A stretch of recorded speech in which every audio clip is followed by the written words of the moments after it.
Hello, my name is Fiona Parker and welcome to the follow-up video to where we had our story time and we read The Smartest Giant in Town, or should I say, The Smartest Giant in Town. Now, I don't know if you remember, but in the story there was a family of mice and they had their house burnt down, and George, our very kind giant, gave one of his shoes to the family of mice. And that's what we're going to draw today. We're going to draw a picture of a mouse. So, as with most of the drawings that I do which involve animals, I tend to start with their head. So we're going to come up and start with the head. Now it is a circle, but it's actually a slightly off circle. So more like the shape of a peach, if you were thinking of drawing a piece of fruit, a peach piece of fruit. And then mice tend to have very oversized ears. So we're going to put two quite large oversized ears on either side. And then just inside the ears, we're going to put another line which goes all the way around and suggests that that's the inside part of the ear. And then what we're going to do is we're going to put three little lines like that inside the ears. Then we're going to put on the nose, and the nose is pretty central. I'm going to make the nose black with a little white dot to just kind of suggest that the light is sitting on there.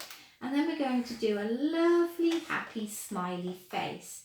Now we're going to make the mouth open and give two quite prominent little teeth, because mice do have quite sharp teeth. Put a couple of little dots either side like that, and then we're going to put in the whiskers, and again just very quick strokes on the whiskers because they need to look quite light. And we're going to put in two lovely big round eyes, and this is where it really brings the face alive. I'll colour in that middle part like that.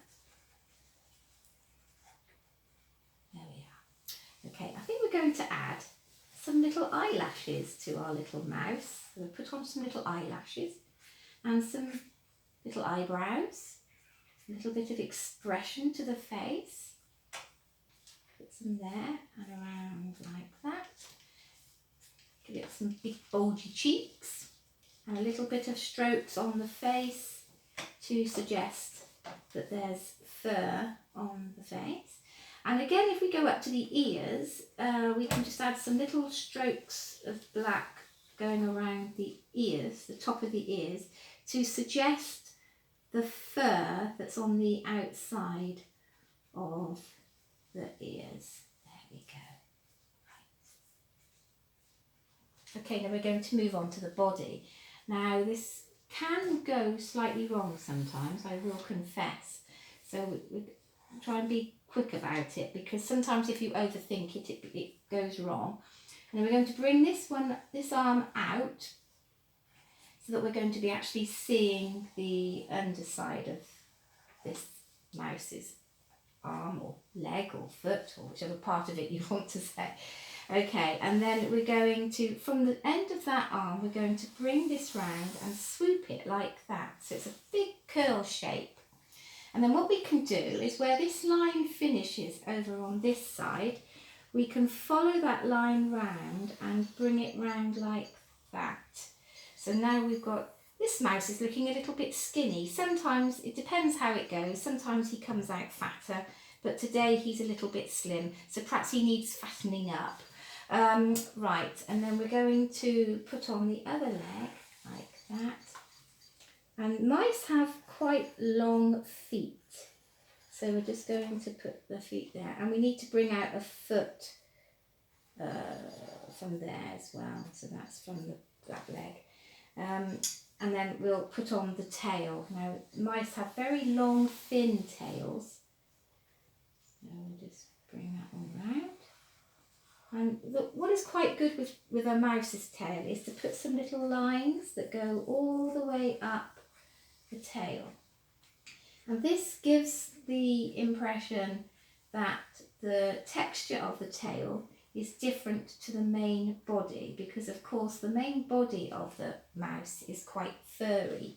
And you can do the same with the feet. You can suggest the end of the fur line here and then add some little lines on the feet which kind of draw them into suggesting that their texture is slightly similar to the texture of the tail.